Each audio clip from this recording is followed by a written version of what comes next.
তারা এখন most powerful, যেটা রাজনীতিতে ছিল না, পালিয়েছিল।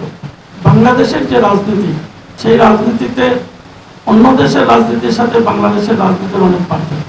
17 বছর রাজপথের আন্দোলন করেছেন এই কাজী মনির এবং এই জাকির শাহ। আছে অবস্থার কোনো উন্নতি আছে? দাওয়াত দিয়েছেন, আইসা একটা বক্তৃতা দিয়ে যেতেছে, কিছুই পায় না, সামনে পাবে বলে মনেও করি না। তবুও তারা জাতীয়তাবাদী শক্তি, তারা যখনই জাতীয়তাবাদী এই শক্তির কোনো আঘাত আসে তখন তারা প্রতিবাদ করে, তারা মাঠে থাকে। যারা সুযোগ সন্ধানী, এই 17 বছর যারা বিদেশে ছিল, আমাদের তো বিদেশে গিয়ে 1 মাস থাকারও সুযোগ নেই। 1 মাস নাইলে আপনার আত্মীয় স্বজন যারা আছে তাদের এদিক সেদিক গেলাম।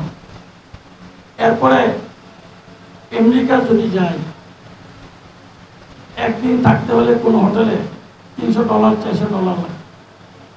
$300 দাম কত বাংলাদেশে? 37-38 হাজার একদিনে লাগে। এই টাকা দিয়ে কি আমরা থাকতে পারবো?